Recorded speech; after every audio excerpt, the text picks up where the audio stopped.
Assalamualaikum warahmatullahi wabarakatuh. Perkenalkan, nama saya Najwa Protwa ini NIM 23070505126. Baiklah, pada kesempatan kali ini saya akan menjelaskan tentang piranti kripto. Jadi yang pertama itu ada apa itu kriptografi. Jadi informasi itu menjadi sangat mudah diakses. Jadi kemudahan ini tuh juga membawa resiko yang sangat besar, misalnya seperti pencurian informasi, penyadapan komunikasi, hingga pemalsuan identitas. Jadi untuk mengatasi masalah tersebut, kita tuh membutuhkan sistem yang mampu melindungi informasi secara efektif. Salah satu solusi utamanya itu yaitu kriptografi. Jadi kriptografi itu adalah ilmu yang digunakan untuk mengamankan data dengan cara mengubahnya ke dalam bentuk yang tidak dapat dibaca tanpa kunci tertentu. Jadi dengan kriptografi, informasi bisa dijaga kerahasiaannya, integritasnya dapat dipastikan, dan akses terhadapnya dapat dikendalikan hanya oleh pihak yang berwenang.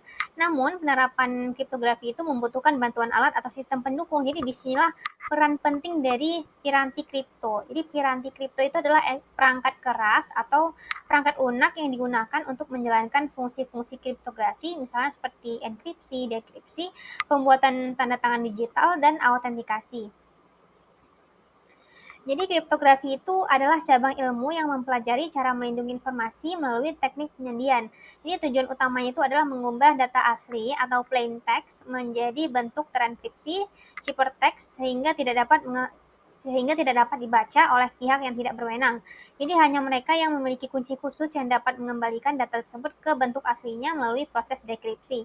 Jadi kriptografi itu digunakan untuk menjaga kerahasiaan data, memastikan keutuhan informasi agar tidak dapat diubah, memverifikasi identitas pengirim atau penerima informasi, serta mencegah tindakan penyangkalan atau non-repudiation oleh pihak yang telah mengirim data. Jadi artinya itu seseorang itu tidak bisa menyangkal telah mengirim suatu pesan jika sudah dibubuhi tanda tangan digital yang sah. Jadi kriptografi ini memainkan peran penting dalam berbagai bidang, mulai dari komunikasi digital, sistem keuangan, layanan kesehatan, hingga keamanan data pribadi.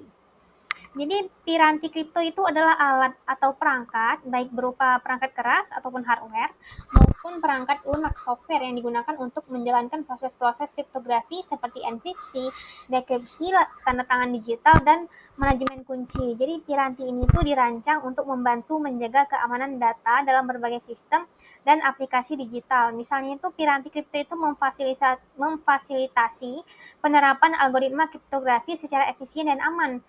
Misalnya perangkat lunak seperti OpenSSL digunakan untuk mengenkripsi data dalam komunikasi internet. Sedangkan perangkat keras seperti hardware itu ada Hardware Security Module atau HSM digunakan untuk menyimpan dan mengelola kunci kriptografi dengan tingkat keamanan tinggi. Ada juga token atau smart card yang digunakan untuk autentikasi dan tanda tangan digital. Jadi penggunaan piranti kripto itu sangat penting dalam mendukung keamanan informasi, terutama di lingkungan yang membutuhkan perlindungan data tingkat tinggi, seperti misalnya perbankan, pemerintahan, dan sistem informasi sensitif lainnya. Jadi jenis piranti kripto berdasarkan fisik itu ada dua, dibagi dua. Yang pertama itu ada perangkat keras. Jadi perangkat keras kripto itu adalah alat fisik yang dirancang khusus untuk melakukan proses kriptografi dengan aman. Contohnya misalnya hardware security module atau HSM, yaitu perangkat yang menyimpan dan mengelola kunci kriptografi dalam lingkungan yang sangat aman. Yang kedua itu ada perangkat lunak ataupun software.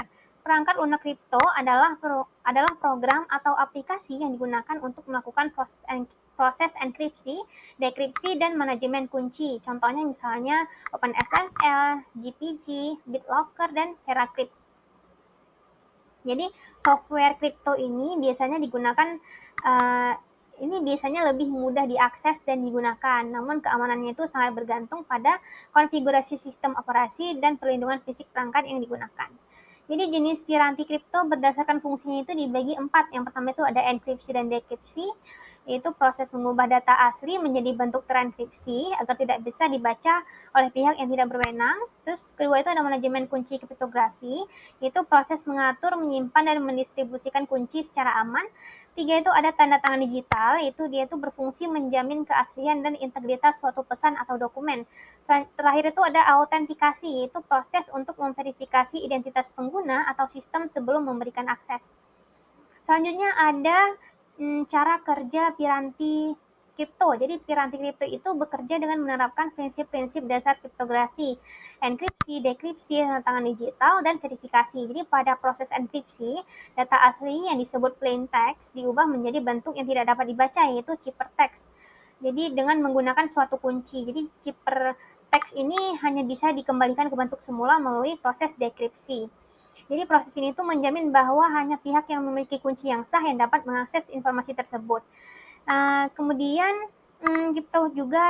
piranti kripto juga digunakan untuk membuat tanda tangan digital, yaitu semacam sidik jari elektronik yang melekat pada dokumen digital. Proses ini melibatkan pembuatan hash dari dokumen, lalu mengenkripsinya menggunakan kunci privat milik pengirim. Penerima dokumen kemudian dapat memverifikasi keasliannya dengan menggunakan kunci publik pengirim.